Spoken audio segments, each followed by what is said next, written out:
की दुनिया में फोटो बनाने के बाद अब सबसे बड़ा फोकस है फोटो को अपनी ज़रूरत के हिसाब से बदलना। और इसी दिशा में एलन मस्क की एआई कंपनी XAI ने ग्रोक इमेजिन इमेज 2.0 लॉन्च किया है।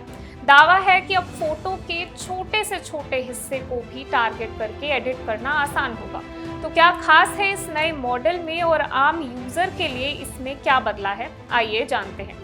सबसे पहले बात करते हैं इसके सबसे खास फीचर की, टारगेटेड एडिटिंग। मतलब अगर किसी फोटो में सिर्फ एक खास चीज बदलनी है तो पूरी तस्वीर को दोबारा जनरेट करने की जरूरत नहीं होगी। जिस हिस्से में बदलाव करना है उसे चुनिए और उसी हिस्से को एडिट कीजिए। इसके लिए मैजिक वैंड टूल दिया गया है। इसके साथ बैकग्राउंड हटाने और तस्वीर के अलग अलग हिस्सों को ज़्यादा सटीक तरीके से सेलेक्ट करने यानी सेगमेंटेशन की सुविधा भी मिलती है। यानी social media post, product photo या मार्केटिंग क्रिएटिव तैयार करने वालों के लिए ये फीचर खास से काम के हो सकते हैं। अब बात करते हैं मल्टी रेफरेंस फीचर की। ग्रोक इमेजिन इमेज 2.0 में एक साथ 5 अलग अलग रेफरेंस इमेज इस्तेमाल की जा सकती हैं। यानी अलग अलग तस्वीरों के एलिमेंट्स को मिलाकर एक नई इमेज तैयार करने की कोशिश की जा सकती है।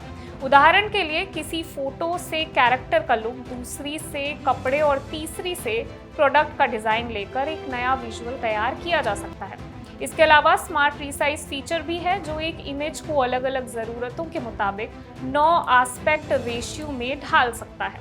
इससे एक ही क्रिएटिव को वेबसाइट, विज्ञापन और अलग अलग सोशल मीडिया फॉर्मेट के लिए इस्तेमाल करना आसान हो सकता है।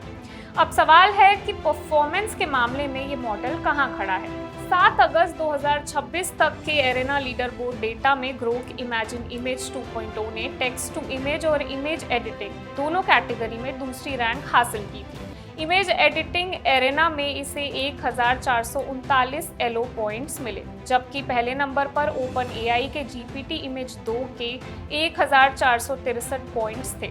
टेक्स्ट टू इमेज में ग्रोक को 1320 और GPT इमेज 2 को 1380 एलो पॉइंट्स मिले।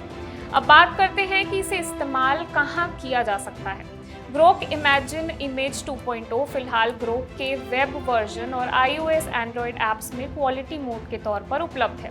वहीं डेवलपर्स के लिए API एक्सेस अभी उपलब्ध नहीं है। इसे भविष्य में लाने की बात कही गई है, लेकिन इसकी कोई तय तारीख नहीं बताई गई है। यानी XAI ने इस बार सिर्फ AI से फोटो बनाने पर नहीं, बल्कि फोटो को सटीक तरीके से एडिट करने और इस्तेमाल लायक क्रिएटिव तैयार करने पर ज़्यादा जोर दिया है।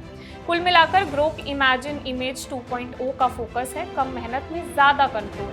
अब देखना होगा कि मैजिक वैंड, मल्टी रेफरेंस और स्मार्ट रिसाइज जैसे फीचर्स असल इस्तेमाल में यूजर्स के लिए कितने गेम चेंजर साबित हो सकते हैं। मैं वंशिका सक्सेना और आप देख रहे हैं इंडिया न्यूज़।